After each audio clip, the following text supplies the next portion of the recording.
on vlastne považoval tie hodinky za objekt, pretože hodinky sa musia nosiť, ale to neznamená, že musia ísť. Takže práve bol známy tým, že tieto kartiéry vlastne nikdy nenaťahoval, nosil ich len ako vlastne šperk. Takže jestli se někdy objeví v aukci, tak očekávajme velká čísla. Druhý Paul Newman. Bolo tam napísané a to ma strašne pobavilo, že baterka je vymeniteľná, takže vlastne tu máme lepší produkt. Jo, tam byl vlastně takový ten modul, jako známe z Presne, Cassis. len display, maličký display, rôzne dizajny, rôzne barvy. Založil tzv. Super Flat Movement, kde naozaj sa snaží prepájať takéto prostredie toho vysokého umenia s tou popkultúrou a práve tou japonskou estetikou, čo je tiež teraz neuveriteľne na vzostupe. Vítám vás u dalšího dílu pořadu TikTok Helvéty. Kdysi jsme měli téma herci a jejich hodinky a dnes navážeme trošku s tématem umělci a jejich hodinky, protože to je takový široký téma a umělci k tomu přistupují ještě trošku jinak. Já jsem si na pomoc přizval kolegyni Petru, ahoj.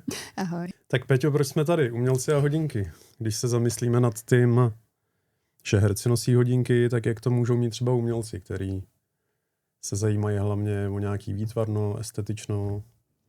Potřebují vůbec hodinky? Potřebují se věnovat času, když většinou čas neřeší umělci? Tak ja keďže patrím do tejto skupiny ľudí. Proto si tady. Proto som tady. Ale tak za mňa musím povedať, že čas väčšinou neriešime, pokiaľ sa nejedná o fakturácie. Ale čo sa týka umeleckej tvorby, tak tam naozaj my časom nemôžeme byť nejakým spôsobom viazaní. Čiže to, či nám hodinky ukazujú alebo neukazujú čas, nám je v zásade jedno. Takže nejaké deadliny, kromě faktur nezájem. Presne tak. Ale na druhej strane myslím si, že veľa týmto ľuďom záleží na tom, ako ty hodinky vlastne vypadají. Řekni, můžou umělci čas používat jako inspiraci? Hodně jsme to viděli i v malbách různých.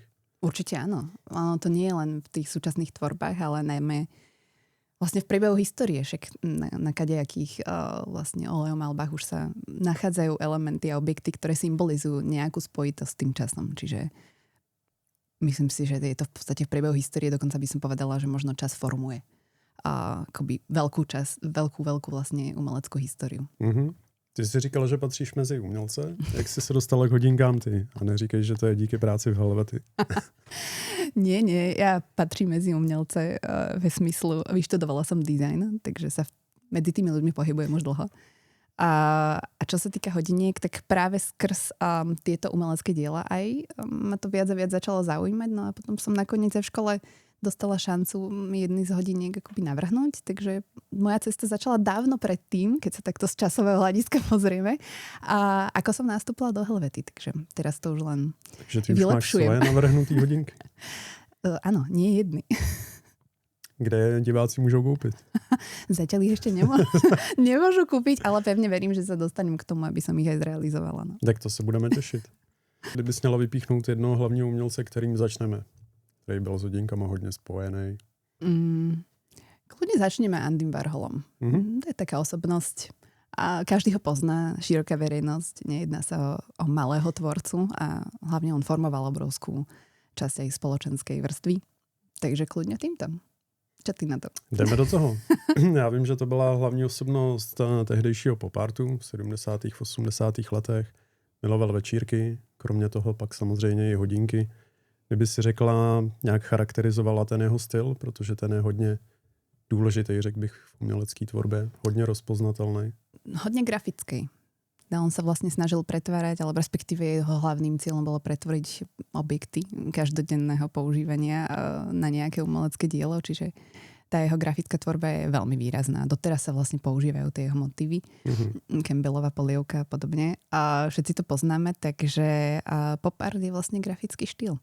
Veľmi výrazný, veľmi farebný, sú tam plochy, takže pekný zdroj inšpirácie. Dá se říct, že z toho vychází pak spousta dalších umělců, některý budeme jmenovat. Mně třeba napadá z Čech podobný umělecký Pasta Honor, anebo pak Kos, kterýho si pak taky tady trošku přiblížíme. No ale kromě toho umění tak miloval hodinky. Presne tak. Údajně měl okolo 313 kousků a úplně ty nejznámější, který jakoby nejvíc proslavil, tak jsou Cartier Tank. A tam je jedna taková třešnička, Áno. Že vlastne oni nemuseli jít, nebo jak to tam bylo tenkrát? No, presne tak. On vlastne považoval tie hodinky za objekt, pretože hodinky sa musia nosiť, ale to neznamená, že musia ísť. Takže práve bol známy tým, že tieto kartiéry vlastne nikdy nenaťahoval, nosil ich len ako vlastne šperk. Jako objekt. A jak si říkala, sama umělci neřeší čas, takže... Presne tak. Myslím si, že skôr čas sa prispôsoboval jemu, by som povedala v tomto prípade. Takže... No určitě, když si vezmu, jaký měl dopad, tak dá se to tak určitě říct. Určitě. Tak, ale kromě kartier tanků, samozřejmě, jak se říkali, okolo 300 kusů hodinek, tak měl spoustu důležitých a zásadních hodinek od velkých značek. Můžu jmenovat třeba Patek Philippe, referenci 2503, takový jakoby art deco na zápěstí, velmi čistý hodinky, minimalistický ciferník. Jak na tebe působí? Je tam jedna taková odlišnost, co odlišuje, říká se tomu zajčí ouška, pokud se nepletu. Áno, rabbit ears. V podstate pouzdro s bočnými výstupky, no. Je to ako neúplný štandard, povedzme to takto. Takový i dámsky ladený. Áno. A ako možno, neviem, povedala by som, že to symbolizuje taký ten paradox medzi jeho možno vnímaním a tvorbou, že na jednej strane vlastne Patek Philippe je luxusná značka naozaj. A jedna z tých najkvalitnejších na svete a zároveň vlastne to prepojenie s tou popkultúrou u Andyho, čiže myslím si, že tento model ho celkom pekne definoval. Tak, pak tam má i klasičtější kousky, tam můžeme přejít rovnou k modelu 2526, který měl na ciferníku nápis Serpico i Lino. A já jsem si těšil, až tady to řeknu, protože to je tak divný spojení. Je divný a popravde ja si vôbec nepamätám, čo to znamená. Byl to slavný venezuelský prodejce luxusních hodinek, takže pravděpodobně Patek vytvořil hodinky pro ten butik. Serpico a Andy Warhol je pak vlastnil. Důležitý na těchto hodinkách je, že uvnitř je kalibr 12600 AT a ten je vlastně doteď považovaný jako nejlepší kalibr od Patek Philippe. A zase rozměrové hodinky byly 36 mm, takže takový ideální unisex kousek. Jak vidíte, umělci se nebáli nosit menší hodinky, které dneska jsou označovaný hlavně jako dámský. Presne tak. Tak, reference 3448, tady už se trošku utrhl ze řetězu, protože model měl 37,5 mm. A byly to vlastně jedny z prvních sériově vyráběných automatických věčných kalendářů. Což tady trošku vybočujeme od té jednoduchosti, jako byly Cartier Tank, předešlé reference Patek Philippe, tak tady je vidět, že Warhol si potrpěl i na tu technickou část hodinek. Tak, co tam je jiný? Já vím, že tady ty hodinky by tě mohly bavit, protože tam je jedna taková specifická komplikace. Měsíční fáze, myslíš? Měsíční fáze. Áno. Toto ma veľmi baví, lebo tak ako ja mám celkom slabosť na tieto astronomické komplikácie. A práve tá měsíční fáze je jedna z tých vecí, čo by som si veľmi rada niekedy aj zakúpila, takže snad sa dočkám. Tak, tenhle už zatím nemůžeš. Uvidíme, jestli se ještě objeví někdy v aukci, ale v roce 2014 byl vydražen za $378 000. Jak zadarmo. Takže pokud se ještě objeví někde, tak může být tvůj. Uvidíme. Warhol měl několik Rolexů, zase takových typických pro svoji dobu. A jedním z nich byl Oyster Perpetual chronograf 3525. To byl, dá se říct, že to byl takový předchůdce Daytony. 35 mm ocel a růžové zlato. Zase typicky to působí jako dámský hodinky a typický kousek, moc povedený, a tenhle byl vydražený za 471 000 švýcarských franků v roce 2019. Je možný, že se třeba něco časem ještě objeví, takže já bej tebou, tak zůstanu. Začnem šetriť. Nie je tak veľa z tých hodiniek práve od týchto umelcov. Buď existujú už len na fotografii, alebo jednoducho zmizli. To znamená, že buď teda niekto veľmi rýchlo identifikoval, čo má v rukách a už sa to ďalej neposunulo, alebo sa to proste ešte niekde objaví. No. Takže uvidíme. Jak se ti líbí tady ty Rolexy? Já když se na to podívám z dálky, tak ani bych neřekl, že to je Rolex právě tím, jak to úplně vybočuje. Presne tak. No a ešte tým, jak sú maličké, neviem, pre mňa vždy Rolexy boli také trošku maskulínejšie modely, ktoré ja by som si asi úplne nevybrala, ani dokonca v tej dámskej verzii. ale tieto mi prídu trošku jemnejšie celkovo ohľadom dizajnu. Úplně jemnější by ti pak přišla reference 69 278, což byly na tu dobu, nebo v té době dámské hodinky. Tady je krásně vidět, že Warhol to vůbec neřešil, že vlastně to bral ne čistě jako hodinky, ale jako nějaký objekt, nějaký doplněk, nějaký šperk. A malý hodinky mu vůbec nedělali nějakou starost. Dneska spousta chlapů to řeší, nedalo by to na ruku, ale když pak nahodíme fotky, kouknete se na to, tak za mě se jedná o moc povedený hodinky, možná jedny z těch nejhezčích Rolexech, co vůbec vlastnil. To vlastně celozlato a je vidět, že vždycky doplnil ten svůj styl, aby to dávalo smysl. Presne tak. A túto sa už ten Rolex teda viacej podobá na Rolex, poviem to tak. Na Rolex a dnešním moderním modelům. Tak, ale ještě jedna značka je důležitá vlastně pro Warhola. Řekni její název. Piaget. Piaget. Piaget. Veľmi dôležitá značka, lebo vlastne okrem Cartieru, ktorý je najviac s ním spojovaný, tak vlastnil aj Piaget. A teda, čo som sa dočítala, tak minimálne 7 kuskov od nich, ale zároveň teda sa nejednalo len o nejaký majetkový vzťah, keď to takto poviem, ale aj keď to zoberieme do súčasnosti, tak vlastne doteraz a značka Piaget je spojená s Andym Warholom až dokonce vlastne v názvu modelu. No. Limitovaný edice, přímo ten model. Presne tak. Tak já se nedivím, že ten model byl tak typický pro něj, protože někde jsem četl, že on miloval starý televize tenkrát v té době. Což vlastně, když se koukneme na ten Cartier, koukneme se pak na ty Pateky, tak ten Piaget taký mido multiforce. Presne. Trošku je vyšší verzi. Je nějaký model, který by si vypíchla, nebo který se ti hodně líbil z té jeho kolekce?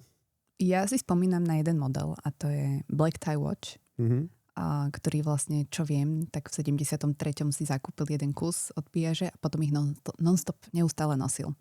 A oni vlastne nadviazali akoby na tento vzťah veľmi blízky, ktorý vznikol tým, že aktuálne vlastne ten názov toho modelu Black Tie Watch premenovali na Andy Warhol Watch. Takže teraz už vlastne nájdeme tento model pod touto novou značkou vlastne. A myslím si, že tento rok dokonca vznikla ďalšia limitovaná edícia Clou de Paris s meteoritom ako inak. Ale v podstate zachováva sa to púzdro, zachová sa to tvarovanie, vždycky len dôjde vlastne k nejakej úprave. Takže celkom sa mi páči, ako oni nejakým spôsobom nesú to jeho posolstvo, keď to takto poviem možno, akoby ďalej a spolu s tou vlastne s tou foundation, ktorá sa stará o tej pozostalosti alebo o tú pozostalosť Andyho, tak nejakým spôsobom pokračujú vlastne v tvorbe kusov, ktoré sú vlastne luxusné a zároveň ho trošičku aj tak definujú. Čiže tam existuje taká fotografia, kde vlastne on má jeden kus akoby s tým tigrým okom a druhý kus tých Black Tie Watches sú úplne vlastne čierne v zlate. Takže to sú také tie najtypickejšie a odtiaľ to vlastne všetko začalo. Mňa ešte napadla jedna vec, že on vlastne tým, jak zbieral tie hodinky, že ono to nie je úplne v jeho prípade nevníma tie hodinky ako proste nejaký zdroj času, jak si hovoril, ale najmä ako objekt, tak zbieral aj cestovné hodinky. Od Movada, také s tým vysúvacím púzdrom a tých mal tiež že niekoľko stových kusov. A o tomto sa teda moc nevie. Ja som našla jednu takú historickú fotku a fakt boli ako roztomilé. takže tak. Tak super, u něj vlastně jako takhle u sběratele hodinek mu trošku závidím, že nepotřeboval ty hodinky nastavovat, protože kdybych měl 300 kousků, tak taky asi je nebudu nastavovat, jenom si je vezmu na ruku ten den a nebudu to vůbec řešit. Presne tak.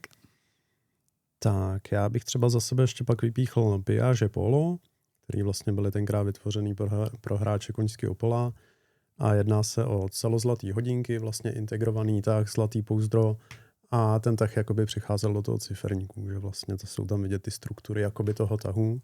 A tady zase hezký příklad toho, že i pořádný chlap může mít takovýhle hodinky, protože jeden takovýhle model ve zlatě nosil i Sylvester Stallone v seriálu Tulsa King. Presne tak a ja len doplním, že presne tento štýl tých hodiniek sa postupne vracia. A nosia ich aj muži a ženy. Takže myslím si, že sa budeme môcť tešiť v budúcnosti aj najviac takýchto modelov. Už se trošku ty bariéry bourají a myslím si, že je víc a víc jakoby unisex hodinek, který může nosit tak muž, tak žena. Ale tak jak to je v móde, tá moda sa oddelovala na začiatku, potom sa to začalo trošku zlívať, tak rovnako sa to vlastne posúva aj tuto, takže prečo nie? A můžeme tady ten trend vidět hezky i u vintage sběratelů, třeba z Ameriky nebo ze světa různě, že vlastně jak v té módě, tak třeba i v těch autech, 911 všude, Ano. tak samozřejmě i v těch menších třeba zlatých hodinkách od značek, o kterých se bavíme. Tak necháme Warhola Warholem? Nebo ještě tam něco máme? Môžeme nechať Warhola Warholem a poďme na iný štýl. Pablo Picasso. OK. Takže... to je úplně jiný štýl. No tak to áno. Pablo Picasso, áno, najvýznamnejší umelec 20. storočia, kubista, v podstate poznáme, jeho diela sú veľmi, veľmi známe. Veľmi výrazná osobnosť, jeho diela neboli teda len malby, on prechádzal vlastne medzi tými jednotlivými oblastiami bez zastavenia, by som povedala, čiže od nejaké keramiky cez grafiky až po vlastne sochy. Takže a vytvoril toho strašné množstvo diel, myslím, ako čo do počtu a rovnako veľmi ovplyvnil tú určitú periódu, ktoré tvoril. Já ho vždycky vidím jenom jako toho pána v těch kalhotech do půl těla, jak tam maluje ty jeho kubistický, áno. kubistický obrazy. Áno, a práve sa hovorilo, ale k tomu sa dostaneme, že jedný z tých hodiniek, ktoré budeme za chvíľku spomínať, tak práve nosil pri malovaní. To boli také špeciálne malovacie. Dobrá, tak jdeme na to. Tak jako nejznámější, nebo takový nejzajímavější u Pabla Picasso, tak bych vypích referenci 6542, jak jinak než od Rolexu GMT Master. Jedná se o GMTčko, jak jsme zmínili, původně vytvořený pro zaměstnance společnosti Pan Am, což vlastně tehdy Pan Am si zadalo zakázku, aby dostali nějaký GMT hodinky, Rolex se toho ujal a vznikly jedny vlastně z nejvyhledávanějších teďka hodinek vůbec a to je tady ta reference 6542. Hlavně teda zberateľská záležitosť. Si vybral čistě pracovní hodinky, protože v té době ten Rolex, jak jsme říkali, nebylo to nic jakože nějaký statusový symbol, nic takového, prostě funkční hodinky, které mají fungovat. A tyhle hodinky se neobjevily nikde. Objevily se vlastně na jedné fotce, kterou tady nahodíme. Sedí tam vlastně Picasso v čelence, který dostal od herce, to vám hnedka přečtu, Garyho Coopera. Jo, to je nejznámější vlastně fotka, kde se objevil s tady tou referencí. Potom zmizli. Takže jestli se někdy objeví v aukci, tak očekávejme velká čísla. Druhý Paul Newman.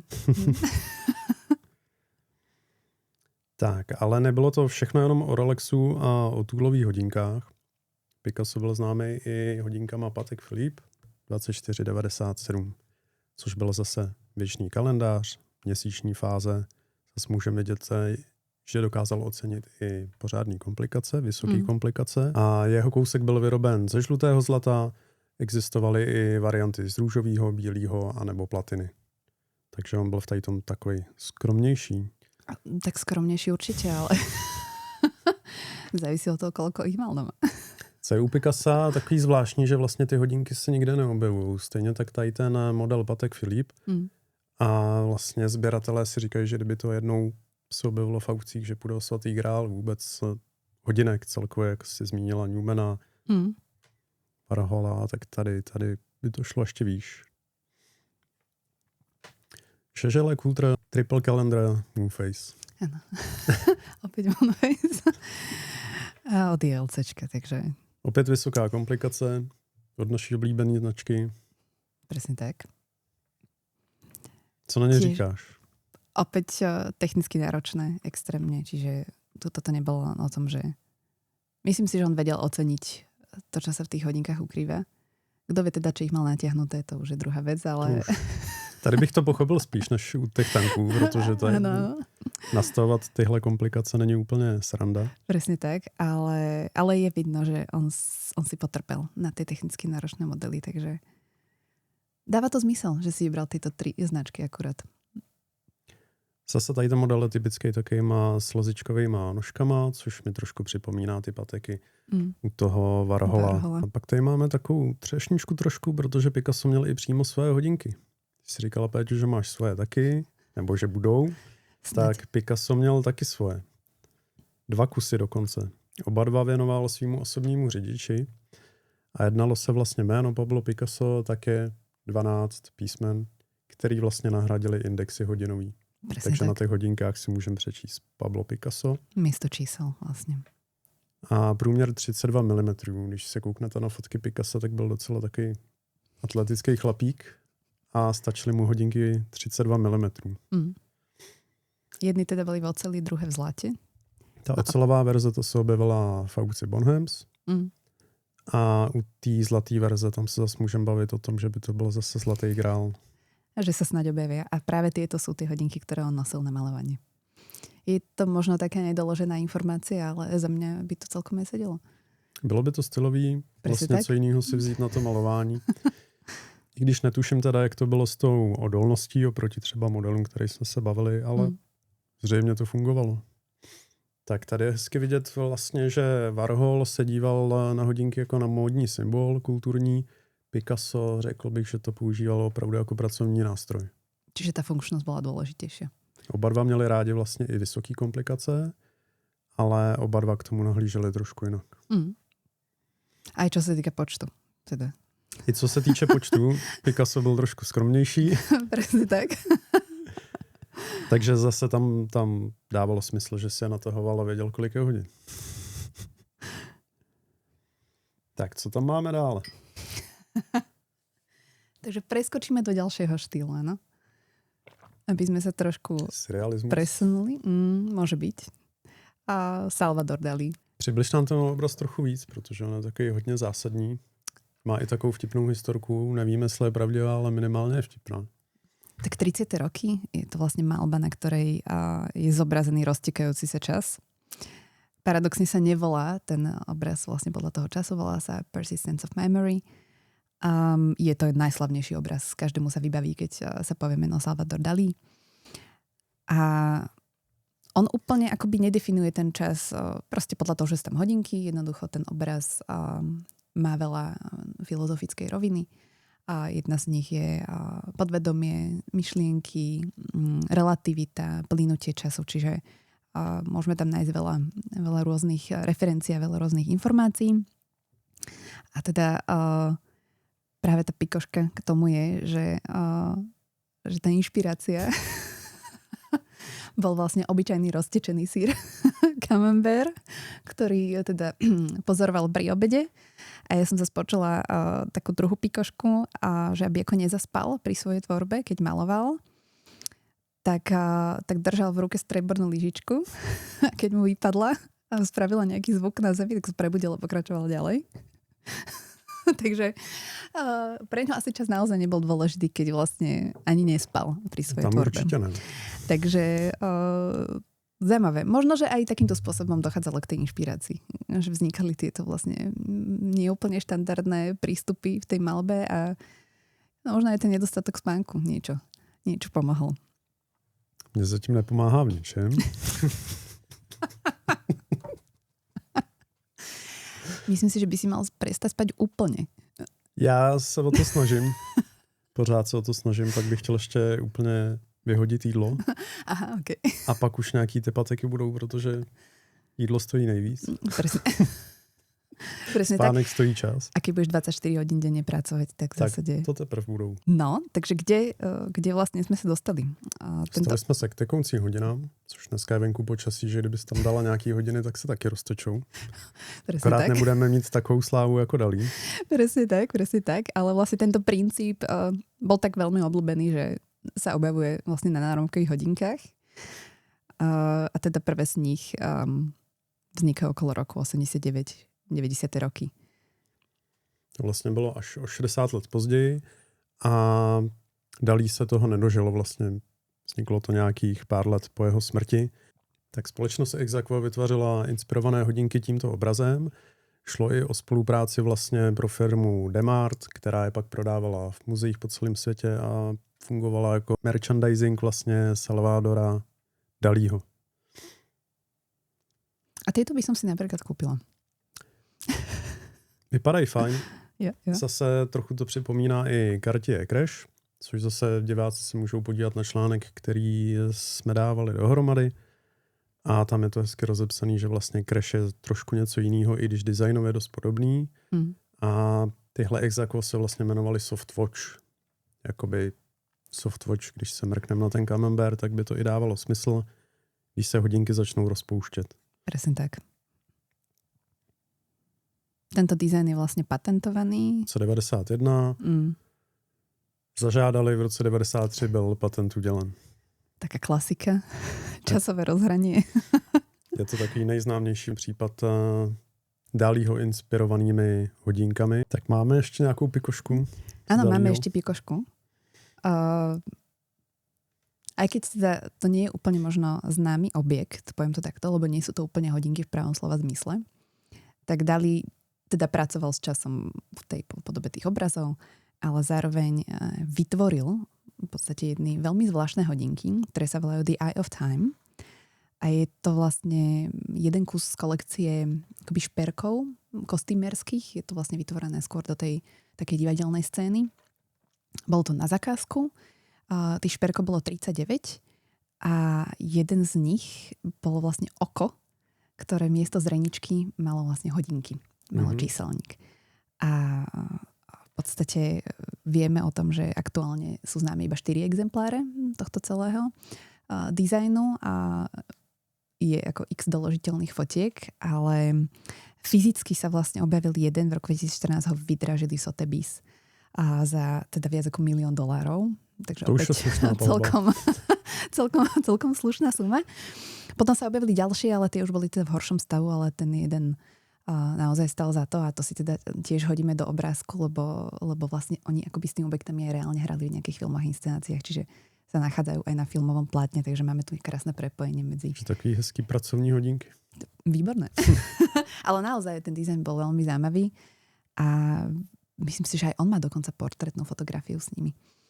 Takže ako s týmto motivom myslím si, že potom pracovala ďalej. A ten jeden kus vlastne ešte sa vytváral na zákazku na záver jednej slávnej vlastne manželke amerického bankára, ktorá to videla, čo vytvorila akoby pre to divadlo, takže ten jeden sa vytváral ešte navyše pre ňu. Časem sa neřídil, ale proslavil ho. Presne tak. Paradox. Tak, přejdeme dál. David Hockney. Britský umelec. Taký sympatiák, musím říct. Vlastně i na starý kolena, že bohužel zemřel teďka někdy v červnu. Presne tak. Trošičku pripomínal Andyho Warhola z môjho pohľadu. Aspoň tak nejak, možno to osobnosťou, možno trošku tým zovňajškom. Ale teda tiež veľmi výrazná tvorba a farby. Výrazné farby, optimizmus. To bola tá jeho tvorba a on sa teda objavoval na fotkách a na obrázkoch s hodinkami takmer vždy. A mal teda v obľúbe rôzne ty značky. Bylo tam toho hodně a mělo širokou vlastně paletu hodinek. Ano, ale úplně ty nejznámější, co byly, tak byly Mickey Mouse Watch. Áno, presne tak. Jednoducho, žiadna limitka, nič zvláštne, žiadne drahé kovy, špeciálne úpravy, proste Mickey Mouse na ruke. Ako, je to presne o tom, on ako extrémne známy umelec, naozaj veľmi významného charakteru a toto si dá na ruku. Dokazuje to, že naozaj takéto hodinky, alebo respektíve hodinky nemusia stať 100 000, aby mohli dělat radost. Presne tak. A vlastně i Mickey Mouse měl na hodinkách i Tom Hanks ve filmu od Dana Browna. Ano. Takže vlastně není to nic, za co by se člověk musel stydět. A k tady tomu je i historka, jestli je pravdivá. Vím, že tenkrát v nějakém rozhovoru, že dělal Hockney rozhovor, otevřel novináři a první, co řekl, podívej se na moje hodinky s Mickey Mousem, jsou super, viď? Tak to sa robí reklama. Ale nie, ukazuje to, že naozaj sa z toho tešil. Že vyslovene to bol jeho objekt, ktorý mal každý deň na ruke a ako na tých fotkách ich má takmer neustále. No. Ono vlastně i někdy i to jeho umění, když jsem na to koukal, tak místama působí až trošku dětsky. Vlastně taková ta dětská naivita a ta radost. A to možná měl pocit stejný i z té hodinek. To znamená, že ten dojem a tá jeho tvorba vlastne ako dávali zmysel dokopy, napriek tomu, že tá tvorba bola teda za milióny. A napriek tomu takéto hodinky, ktoré vlastne on nosil, tak si môžeme kúpiť za relatívne nízku cenu, takže... Přesně tak. Navíc první model ten vznikl v roce 1933 a doposud se jedná o nejvýdělečnější a nejúspěšnější produkt vlastně od Disneyho. No, tak to je otázka, že či majú pokračovať v tých animákoch, alebo či majú robiť hodinky s umelcami. A abychom nebyli jenom u Mickeyho, vlastně tady projíždím fotky, opravdu je vidět to, co si říkala, že na každý fotografii má hodinky. Presne tak.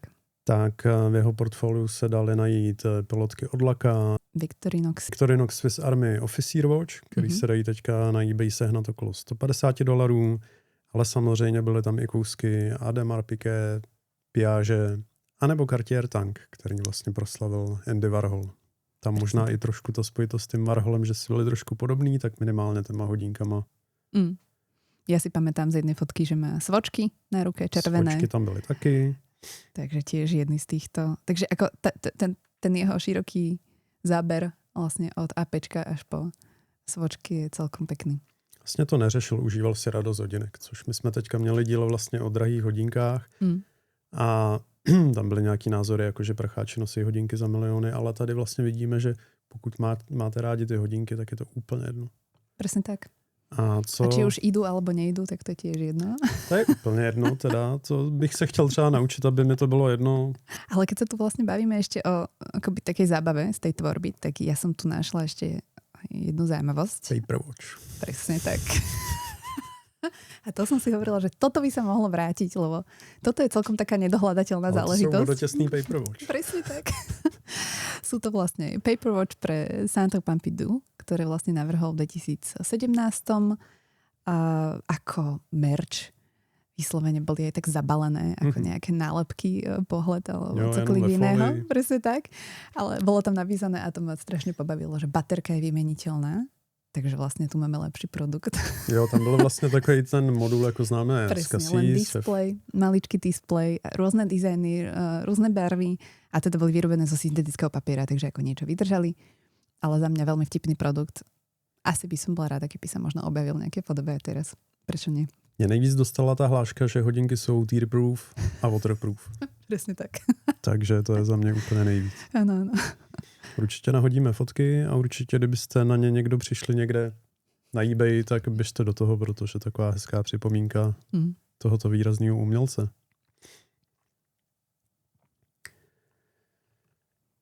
Tak, okny vyřízen. Okny vyřízen. Môžeme ísť do 80-tok, poviem to takto. Jean-Michel Basquiat, tiež veľmi street artový umělec. Veľmi výrazný človek. Opäť sa tá jeho tvorba objavuje vlastne v posledných rokoch na rôznych reedíciách, takže ľudia, ktorí ho nepoznali doteraz, tak ho vlastne objavujú týmto spôsobom. Je to tak. Je to podobný jako s Heringem a já jsem našel i kolaborace v Primarku. Jo. Ponožky, trika. Presne tak. takže zase to začína, ale ako z môjho pohľadu vôbec to není zlé, pretože aspoň sa o tej tvorbe dozvie viac ľudí a nemusí to byť zrovna cez miliónové obrazy, pretože vlastne Basquiat je jeden z najdrahších maliarov histórie, keď to takto povieme. A to začínal ako graffiti umelec? Presne tak. A vypracoval sa do veľmi výraznej osobnosti, s veľmi výrazným rukopisom, takže preto sa ho vlastne chopila v nejakom momente značka Swatch tohto rukopisu a vznikly špeciálne edície. Jak říkáš, on sám se neproslavil tím, že by nosil nějaký hodinky, ale to jeho umění se proslavilo tak moc, že Swatch udělal speciální edice. Teď to tady projíždíme, určitě nahodíme fotky, je jich tady spoustu, jsou to ty jeho rukopisné malby, hodně se proslavil téma korunkama, což tady vidím zrovna jeden model. Docela bych si to uměl představit na Rolexech nějakých, jenom ta korunka takhle jako přímo presne kolaborace tak. Nebo na počest, to by bylo moc fajn. Ja iba doplním, že Swatch teda vytvára takmer každý rok, myslím, novú edíciu v spolupráci vždycky za každým s iným umelcom. Takže ako čo sa týka dizajnu a umenia, tak Alessandro Mendini, Keith Haring, Renzo Piano, architekt, teda to sú také výrazné mená, ktoré tam zarezonovali. A ja sa teda priznám, že som videla jednu tú výstavu týchto limitovaných edícií, práve to bolo na Biennale v Benátkach, ktoré Swatch podporuje a okrem teda týchto známych umelcov podporuje aj mladú tvorbu. Takže vytvára súťaže, kde vlastne mladí umelci vytvárajú rôzne edície a potom sa dostanú aj na výstavy. Takže celkom pekná aktivita.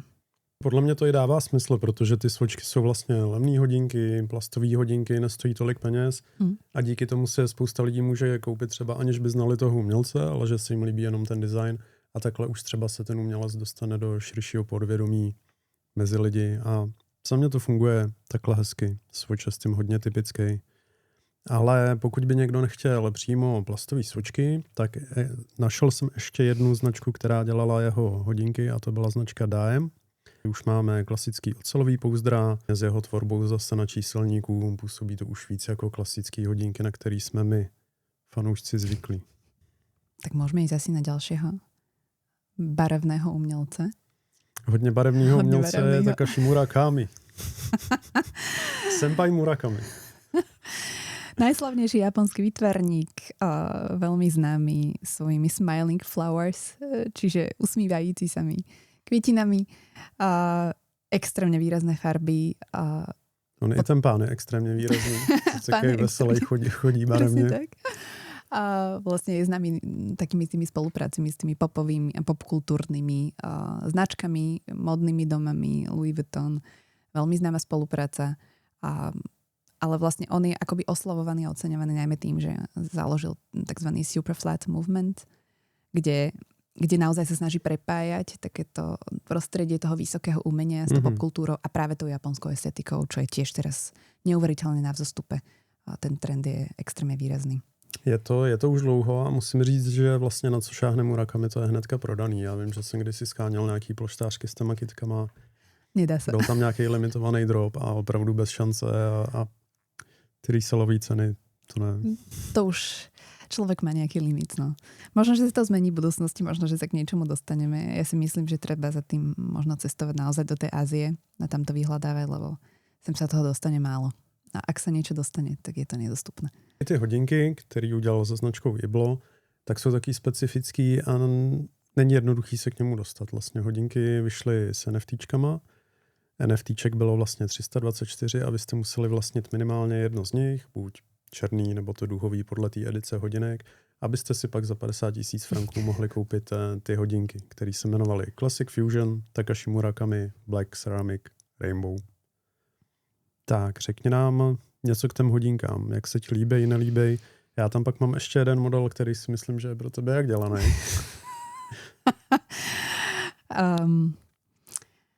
Tak v prvom rade za mne barvy sú problematické, ale nie.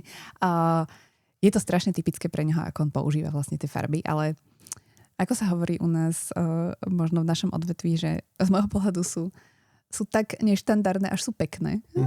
Že vlastne asi by som do toho nikdy nešla, ale zase ako keď človek vie, ako on tvorí a že to vlastne vzniklo na základe niečoho a naozaj to nebolo nejaké uchopenie veľmi nejakého rýchleho trendu, tak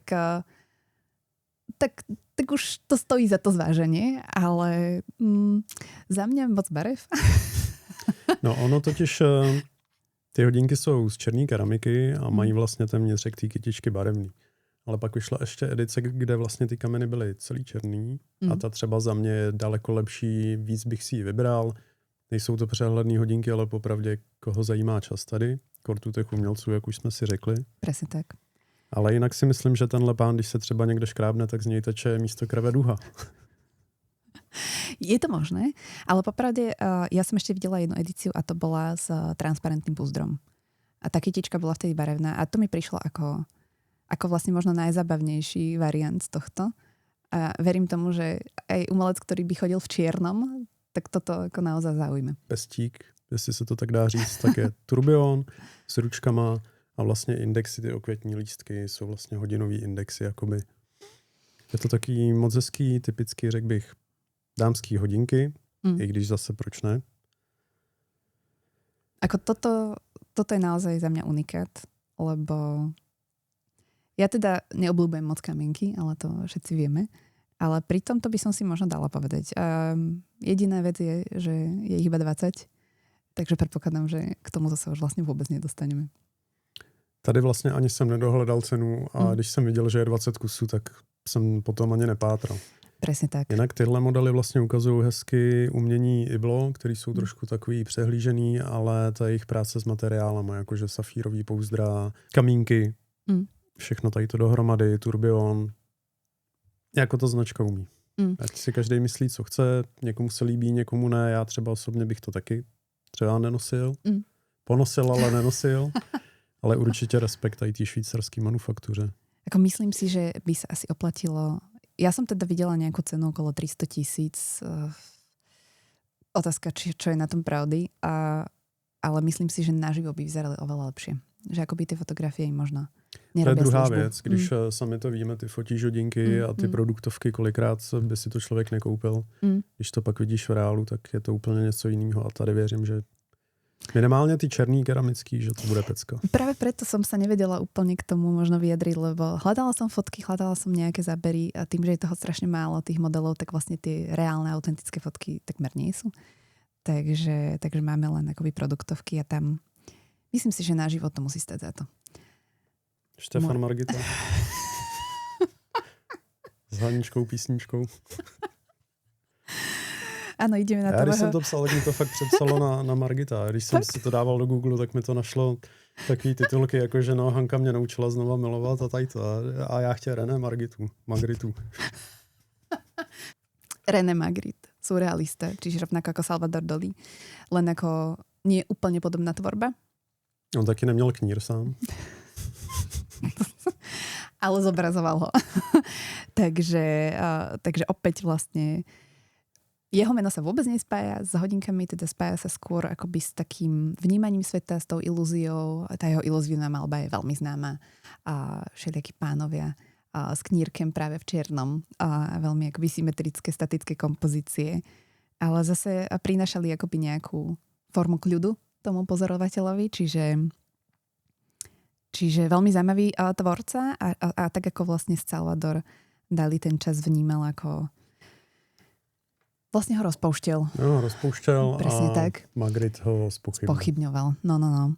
Čiže Belgičan, vizuálne paradoxy, kde sme sa len pozreli.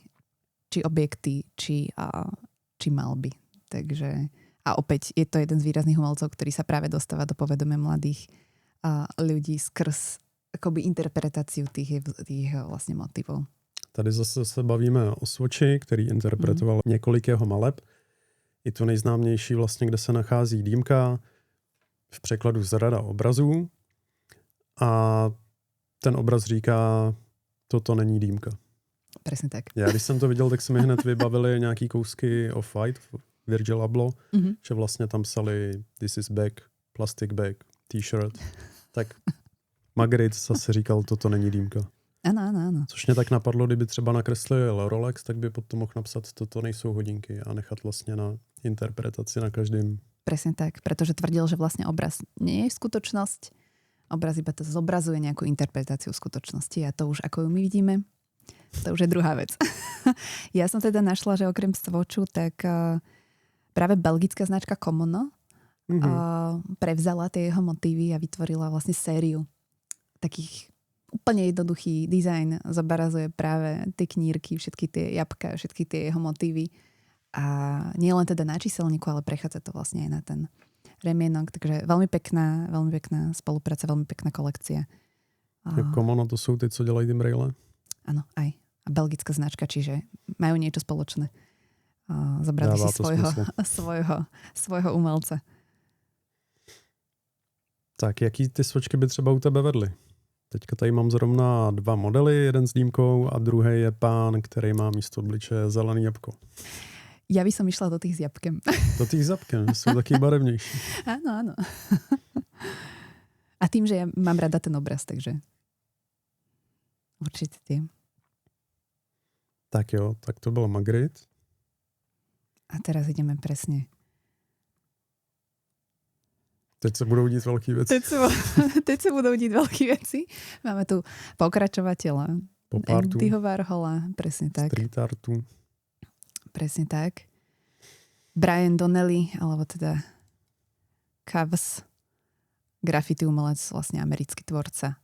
Veľmi známy. Je hustý vlastně, kam to street artový umění zašlo. Všechny tady ty lidi byli vlastně na pokraji společnosti a jenom čmárali po zdech, tak vlastně jsem nečekal, že se to někdy dostane tam, kde to je, že jsou to dneska tak ceněný umělci a na co šáhnou, to je ceněný a limitovaný většinou. Názor. Mali jednoducho výrazný názor, s ktorým sa potom určití ľudia stotožnili, takže ten názor je viditeľný. Za mňa to tak má byť, bez ohľadu na to, akú kvalitu má to umenie. Tak viditeľné má byť a majú dostať priestor, takže ja sa z toho celkom teším aj. V podstate naposledy sme vlastne mali na blogu spoluprácu. Christopher Ward. Presne tak. Tiež vlastne. Artist Dial.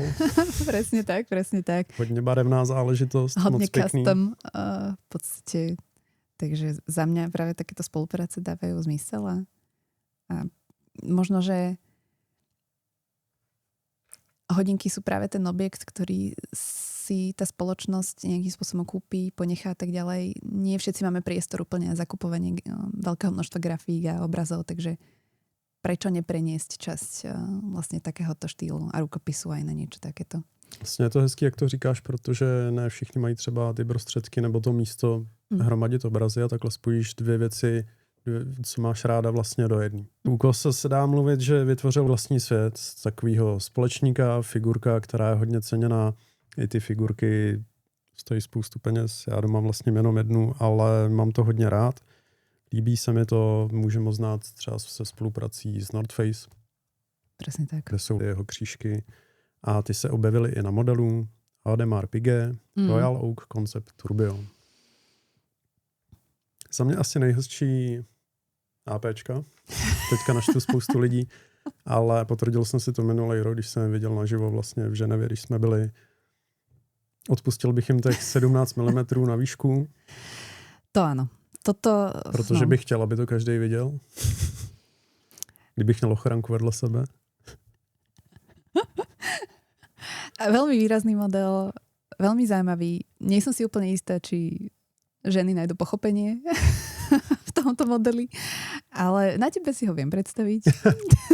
Ono, ani spoustu mužů, jako chápu, že když se na to koukneš, tak ono to může působit jako nesmysl, ale za mě ty hodinky dávají velký význam ve spojení s tím světem, co Kos vytvořil. A viděla jsi reklamu třeba na ten model od APčka přímo? Práve že nie. Moc pěkná, já pokud to půjde, tak ji dáme tady do našeho povídání. Vlastně ten Kos vyleze z těch hodinek, což představuje, že on je vlastně tím srdcem, on má v sobě ten tourbillon, snaží se dostat ven.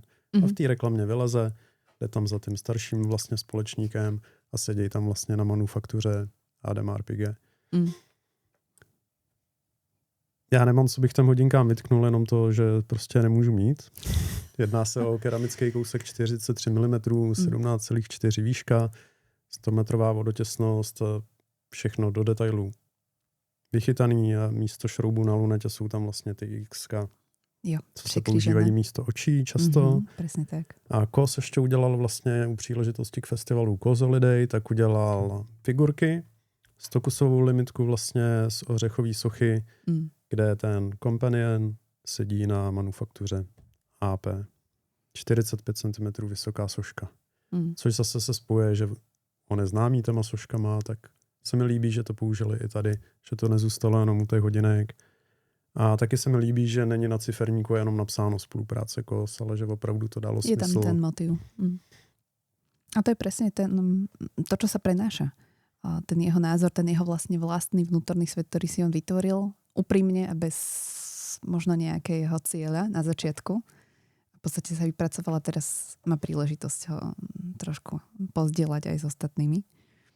Ale teda tá cena je v podstate veľmi nedostupná. 10 miliónov českých korun. 10 milionů korun. Taková garzonka v Praze. Presne tak. Taká lepší zařízená po Ale rekonstrukci. tak bavili sme sa o tom prostoru. Ako nepotrebuješ umelecké diela, stačia ti hodinky, takže v zásade zmestíš sa aj do garzonky. Vysvětluj to doma. Ale jako argumenty by byly 70 hodin rezerva chodů, in-house, turbíčko. Presne, limitka. Všetko v poriadku. Hlavně už to funguje i jako stupenka, že jo? Půjdeš někam na nějakou akci, uvidíte, že to máš, si jehově neplaťte vstupný, pojďte. Presne tak, no. Takže áno, tu sa bavíme o nejakom statuse už. Tak môžeme prejsť na ďalšieho street artového umelca, ktorý nám tu... Páči sa mi, ako sme prešli vlastne od vysokého umenia, poviem to takto, čistá olejomalba a podobne, akože do úplného street artu. Do úplného streetu. Od tulovej hodinek, špíny. Presne tak. Ale tuto teda máme spoluprácu s Jacob & Co, takže to spojenie ešte vlastne o to viac kontrastnejšie. Takže toto by možno úplne nikto nečakal už. No ale Ronalda som myslel, že nebudeme dneska rešiť. Počkej. Takže Alec Monopoly tiež veľmi výrazný predstaviteľ popkultúry. Tiež má vytvorený vlastný svet, poviem to tak, vlastnú postavičku. Je to americký tvorca a teda spolupráca je s Jacob & Co, čiže vysoká hodinarina, naozaj prémiové záležitosti, vysoké komplikácie a vlastne tá spolupráca je práve s tou jednou z tých najvyšších. Dneska paradoxně na mě vyskočilo video Monopolyho, jak tam měl vlastně Royal Poppy, vzal barvy, měl to na ruce a stříkal na to. Presne tak. Myslím si, že to video malo niekoľko veľmi veľké čísla, čo sa týka zdieľania komentárov. Takže opäť zbudenie pozornosti. Takže zabrať to zabralo. Tak co je na hodinkách tak speciálního, kromě toho, že jsou z 18-karátového růžového zlata a používají takovýto svoje Jacob Signature pouzdro, aby dali vyniknout tomu vnitřku. Takže jedná sa tu o hodinky Astronomia a v strede máme vlastne turbión dvouosí. Krásna záležitosť, ale namiesto teda akoby tých planet, ktoré sú v tom štandardnom, nazveme to, prevedení, sa tu nachádzajú vlastne postavičky z Monopolyho sveta. Takže v tomto je to odlišné. Pre mňa, keď som videla ten model, trošku nepochopiteľné na prvý pohľad, potom som si povedala, OK, dáva to zmysel. Jako mám Jacob rád, ale tohle už na mě fakt působí jako hračka. Ano. I když vím tam to pozadí za tým, ale vybral bych jiný model, třeba Batmana. Ale to je čistě můj vkus. Presne tak. Sú tam vlastne, je to teda okrem tých postavičiek doladené do veľmi výrazných farieb. Čiže jediné, čo tam zostáva také, že ten jeho svet drží pokope to klasické pouzdro.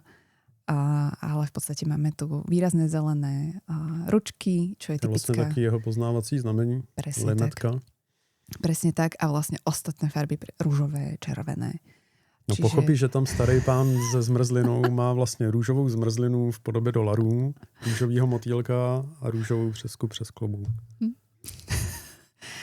Je to asi pre veľmi úzkú skupinu ľudí. Na mňa je to asi tiež možno... Ja sa snažil inspirovať na dnešek. Áno. Ja som to už s tými barvami úplne nezvládla, ale áno, ja som bola prekvapená, že teda zvolili Astronómiu, pretože ja to mám ako posadené veľmi vysoko, tento model. Vždycky sa mi to hrozne páčilo. Chcela by som to vidieť naživo. A toto mi príde je to ako... hezký a je to veľký. Jo. A těžký. Presne tak. Tak sú ty komplikace znát. Ale toto mi príde ako možno až moc popkultúrna spolupráca, ktorá možno nemá až tak hlboký zmysel. Ťažko povedať. Asi si každý vytvorí názor sám na to. Ale u Jacoba víme, že tam už ta klientela je trochu jiná. Presne tak. Spousta těch lidí chce provokovat a tohle splní tady ten model na jedničku. To úplně bez pochyb. Ještě bys nám tam mohla říct o tom diamantu, který tam je. Ten je takový speciální. Naproti turbionu je ciferní, klasický menší. A pak tam máme ještě zeměkouly a speciální diamant pojmenovaný Jacob Cut. Diamant provede jednu rotaci za minutu. Jo, áno. 288 faziet. Otočí sa nám raz za minútu, čiže... Ale krásne zobrazenie času, nie? Takže... Taká paralela vlastně s tím, že čas je drahocenný. Áno, čas je drahý v tomto prípade a myslím si, že v každom zmysle. Takže... A celkově stroječek má 365 dílů a nabízí 60-hodinovou rezervu chodu, takže pokud si je nechcete na zahradě zničit, tak nemusíte v pondělí natahovat. Cez víkend to vydrží.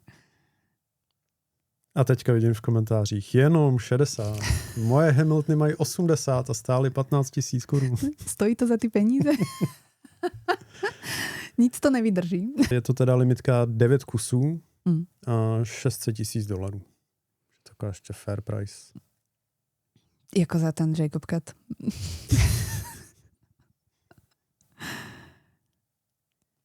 Tu sa vlastne nachádzame asi možno pri nejakom... Vlastne toto je asi jedna z tých najdrahších kolaborácií. Mám taký pocit s umelcami.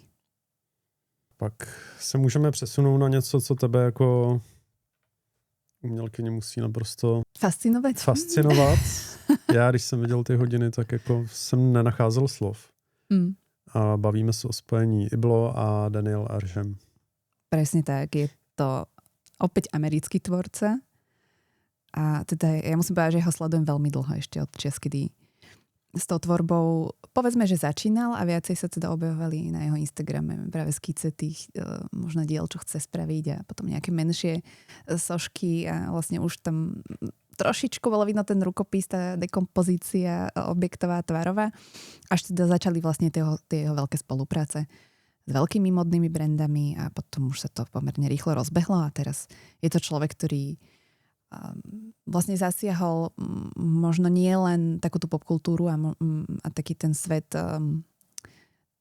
možno populárneho umenia, ale práve zasiahol aj tú vyššiu socharinu a naozaj sa jeho tvorba nachádza aj na Biennale, Benátkach a podobne. Myslím si, že pred rokom alebo respektíve na tom poslednom Biennale umenia, nie architektúry, ale umenia, tak tam mal samostatnú výstavu a napriek tomu, že tie jeho veci sú extrémne súčasné, tak keď to mal vystavené v tom historickom paláci, tak to naozaj stalo za to a vyzeralo to veľmi dobre. Ale teda v roku 2023 ho oslovil Uplo a na spoluprácu. Nejednu. A čo sa mi teda extrémne páčilo, ja tam musím povedať, že jeho tvorba sa mi veľmi páči už od začiatku a môj vzťah k tomuto sa posilnil len týmito spoluprácami, pretože v 2023 teda ako aby odštartovali túto spoluprácu, tak vlastne vytvoril land art, čo znamená, že vytvoril akoby slnečné hodiny inšpirované Ublo na svahu zasneženom v blízkosti Cermatu pod Matterhornom, čo je absolútne ikonická scenéria a vlastne tento objekt umelecký bolo vidno akoby z lanoviek, čiže lyžiari, ktorí si išli zaližovať, tak toto videli z vrchu. Za mňa neuveriteľná vec, veľmi pekné odhalenie spolupráce, hej, žiadne proste filmové svetlá, žiadne červené koberce, jednoducho vytvoríme niečo zaujímavé a upozorníme na spoluprácu takýmto spôsobom. A originální. A zase môžeme vidieť, jak ten Iblo, jak sa specializuje na ty materiály, tak trošku mi to tam dává taký smysl, že vlastne využili vodu ako led. Presne tak. Veľmi pekné, veľmi pekné. A ja keď som to videla, tak naozaj som bola nadšená z tohto celého. Já vím, jak si to posílala, já vlastně umělce neznal do té doby a když jsem pak na to koukal, pak i na ty další modely, o kterých se budeme bavit, tak jako wow. Áno, lebo existuje v podstate, čo sa týka tej hodináriny a týchto spoluprác, tak väčšinou teda sa zoberie case a do toho sa vytvorí niečo alebo sa modifikuje niečo. Ale on akoby úplne inak uchopil tú architektúru toho puzdra, všetkého, že naozaj tam nedochádza len k nejakému motivu, ktorý sa použije na číselníku, na řemínku, ale naozaj on to prekopal vlastne celé ako objekt. A tým, že on akoby ten čas ako filozofiu používa vo svojej tvorbe od začiatku a snaží sa tie objekty vytvárať tak, aby na jednej strane vlastne akoby nečerpá z minulosti, aby vytváral nejaký súčasný objekt, ale snaží sa to vytvoriť tak, aby to boli objekty z budúcnosti, ktoré ale nevyzerajú akoby z minulosti. No, má takú nejakú medzifázu, medzifilozofiu, zároveň pracuje naozaj s tou myšlienkou, ako spoločnosť vníma to plynutie času. Ja som našla krásny výraz, ako oni vlastne vydefinovali tú jeho tvorbu a to je, že fiktívna archeológia, to, jak on vlastne má vždy rozdrobený kus toho Pokémona, hej, keď to mám takto povedať. Takže na jednej strane to vyzerá ako dielo, ktoré človek vykope, antickú sochu, ktorá je už polo rozpadnutá a na druhej strane vlastne je to súčasná tvorba, ktorú on akoby dekomponuje mileniálske objekty alebo mileniálne práve z tohto obdobia. Takže za mňa veľmi pekný rukopis, veľmi originálny a autentický a ako, teším sa na ďalšie jeho veci, ale v podstate 2 hodinárske špecialitky vznikly. A já si myslím, že na další věci, že se těšit můžeš, protože on je dokonce ambasadorem Iblo. Takže sme neskončili týmto. No v podstate prvú tú vec, ktorú on uviedol, bolo, myslím, že 2025 vlastne pred Royal Popom. Pred Royal Popom? Presne tak. Si zobral na paškál vreckové hodinky, ktoré v podstate nevyzerajú ako nič, čo doteraz ale sme videli. Ale nemusí plniť funkciu jenom vreckových hodiny. Presne tak. Presne tak. Dokážu byť ako samostatný objekt. Nejaké stolové, vieme ich akoby zavesiť ako prívesok na krk. On sám má vlastne fotografiu s tým, že ich má zavesené na řetízku. Takže jedná sa o Arsham Droplet, kde pretvoril klasické kapesné hodinky a vlastne interpretoval ich v absolútne futuristickom materiáli, čiže sú to prvé vlastne kapesné hodinky v zafírovom skle a vnútri vlastne máme automat, ktorý je komplet celý vidno a vidíme, jak pracuje a naozaj ako fakt krásna vec v 100-kusovej limitke, takže myslím si, že tiež sa to už nebude dať zohnať, ale organika, tekuté tvary, čiže opäť tu máme trošičku aj prepojenie, možno na tú minulosť, poviem to takto, ale zároveň aj vlastne na tú fluiditu toho času, čo je jeho ako veľmi obľúbená téma. Což trošku může i souviset třeba, když se koukneme na toho Dálího, že vlastně udělal tekoucí hodiny, tak tady to Droplet, taky by to dávalo umělecky trošku smysl. Presne vlastně tak. čas uzavřený v kapce vody. Aspoň na chvíľku. No ale to bolo vlastne pred rokom a letos sa teda objavili prvé náramkové hodinky, ktoré vychádzali z tejto spolupráce. Je to MP17 Meka 10 Arsham Splash. Když jsem viděl fotku, tak mi to přišlo, jako kdybych takhle pustil kapku. Presne tak. A nasadila sa na řemínek. Presne tak, presne tak. Čiže opäť tekutosť času je úplne, milujem tieto výrazy. A tiež ako zachytenú v nejakom momente, keď to takto povieme. Čiže on akoby používa ten čas naozaj v každom aspekte vlastne tej tvorby. Či už od tej filozofie cez ten vizuál až vlastne po to celé vnútro. Čiže perfektné a vlastne nadväzuje na akoby ten koncept aj vôbec tej značky. Čiže táto spolupráca mi napríklad extrémne dáva zmysel, pretože Hublot ako také má art of fusion, čiže akoby fúzuje dokopy rôzne veci. A myslím si, že on v tomto perfektne vie chodiť. Je vidět, že nad tím přemýšlí, že vlastně umělcovi dají volnou ruku v tom návrhu. Ten ciferník je vlastně takový prohlý jako ta kapka vody, zase trošku tam vidím ten Cartier Crash nebo ty Dálího obrazy. Takže prolíná se to celým uměním. Co by mě tady trošku mrzelo, tak je vodotěsnost 50 metrů. Zase na druhou stranu, kdo by se s tím chtěl potápět. Ale kdyby tam byla 100, tak už to dostojí svýmu názvu, si myslím líp. Áno, keďže sa tam jedná trošku o inšpiráciu vody, tak by sme možno čakali, že budú v tomto trošku oddalnejšie, ale za mňa ako krásny posun v dizajne, vôbec ako a v hodinárskom priemysle. Takže ak budú vznikať takéto veci aj ďalej, tak myslím si, že aj každý dizajner si príde na svoje v tomto. Kapesní hodinky tak byly dlouho před Royal Popem. A já si myslím, že to je trošku škoda, protože tady ten model zapad pak, kdyby jsme se o to nezajímali, jako, že nás to baví, ty hodinky a chceme vidět všechno, tak o tom ani běžný člověk neví. Když to Royal Pop, tam je větší pravděpodobnost, že to zasáhne širší publikum, mladí lidi, kteří se o hodinky nezajímají. A vzhledem k tomu zpracování tady toho i bylo, tak mi to přijde velká škoda. Presne tak. Tak snáď aspoň prostredníctvom tohto podcastu si niekto niečo prečíta viac. Ale naozaj sa teším na ďalšie spolupráce, lebo Arsham akoby začal už vôbec tú svoju tvorbu presýpacími hodinami, čiže opäť zobral nejakú minulosť a vlastne robil také sochy, kde akoby ten piesok sa sypal na rôzne akoby súčasné objekty. A čo mňa mrzí je, že som zmeškala teda jeho veľkú výstavu v Amsterdame, ale pevne verím, že po týchto spoluprácach ešte niečo súborné spravia, takže naozaj to by som si ako nenechala uísť. Jinak ten rok dozadu, ještě před Royal Popem, současně s tím IBLO, tak vznikly další kapesní hodinky od jedné značky, co už jsme tady zmínili, Christopher Ward, ve spojení se studiem Underdog.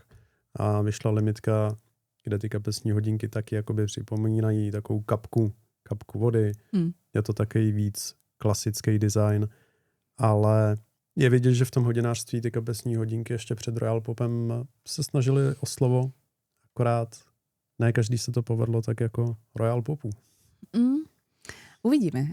Myslím si, že posledné 2 roky sa toho objavuje viac a viac, rovnako aj keď berieme od Žežer, v podstate Memovox interpretácie, rovnako Mark Newson, tiež súčasný dizajner a zobral si ako inšpiráciu vlastne staré okrúhle cestovní hodinky Moc v polstre. Krásna vec, tiež ako pomerne vysoká cena, ale nádherné prevedenie, mala som možnosť vidieť naživo, takže áno, ten čas začína byť trošičku aj niekde inde, možno ako na náramkových hodinkách. A to je to, čo sa mi páči, a to je to, čo sa mi páči aj v tej umeleckej sfére, je, že ja to tak tiež beriem, že pre mňa čas nie sú len náramkové hodinky, že je to oveľa vyššia filozofia, ktorá sa dá interpretovať naozaj v rôznych objektoch, takže som rada, že sa to začína objavovať a že možno sa nám trošku podarí aj medzi tých ľudí dostať tú filozofiu aj v podobe niečoho iného ako hodiniek, ktoré nám ho merajú ten čas. A tady je právě hezky vidět, tak si to ty značky uvědomují, že nestačí jenom udělat hodinky, které mají nějaký nápis na sobě, ale přemýšlet o tom čase trošku jinak. Komplexně, celkově, protože co je vlastně čas. To je to, čo nás spája všetkých. Bez ohľadu na to, kto sme, či sme umelci, či sme ľudia, ktorí žijú bežnejším životom, možno poviem to takto, tak čas je vlastne jediný koncept, ktorý si nevyberá. Tak měli jsme tady několik umělců, několik hodinek, kdyby si měla vybrat jedny jediný hodinky z celý koncepce, co jsme si tady probrali, jaký by to bylo. A proč by to bylo zrovna i bylo. Tak dobre, odpovedal si za mňa, takže povedzme, že si správame si poradie, dobre? Lebo asi by to neboli úplne jedni v mojom prípade, ale samozrejme, ako moja slabosť pre Aršamovú tvarbu je výrazná, takže ako za mňa tie náramkové hodinky sú naozaj krásna vec, ktorú teda by som si zvolila ako prvú, ale hneď za tým paradoxne piaže vlastne Andy Warhol Watch. Toto sú, napriek tomu, že ja teda nemám moc v obľúbe zlato, tak zlato-čierna varianta, tá klasická, čo ju nosil Andy Warhol, je black tie. Absolútne nádherná. Čiže za mňa, ak sa bavíme o nadčasovosti, tak by som povedala, že Black Tie Watch alebo Andy Warhol je to. Tam určitě by vedli ty kousky od Piaže, no. Nadčasový, fungují v každé době. Presne tak. Čo je tvoj výber? U mě je to jasný, já zůstanu u té ulice, přišel jsem z ulice, takže Kos, Ademar Piqué. Tak ale to máš perfektné spojenie dvoch tvojich obľúbených smerov, takže. A to jsem tě typovala na Jacobenko. Jacob jako mám rád hodně, ale jak jsem říkal, no, tohle už je. Tuto už sa bavíme skôr o umeleckom diele. Ten objekt. Skôr by som to zaradila medzi tie objekty. Je to taký objekt, no. Koukat na to jenom jako na objekt. Presne tak. No a pak takový ty kousky od Warhola, klasika, ty reference, jak jsme si probrali, Patek, Rolexy, tak to jsou všechno nadčasové hodinky. Piaže, Polo, to všechno pecka, ale... A tak samozrejme ešte na 3. pozíciu za mňa Salvador Dali. A roztečené hodinky, Softwatch. Perfektní. Já jsem tě typoval na Picasso Watch. Ve zlatě, najít svatý grál. Tak ako... Nebraním sa, samozrejme. Ale ako napríklad vôbec by som sa nehnevala, keby prišli naspäť aj Paperwatch. A to jsem chtěl dodat, že jsem skromný, že jsem si vybral jenom jedny. Jsi skromnější s těma Paperwatch. Presne tak. Tak jo, ještě něco dodáme? Poděkovat rodičům. Tak já ti děkuju za dnešní povídání. Vám děkuju za pozornost a budeme se těšit zase někdy příště. Ahoj. Ahojte, ďakujem.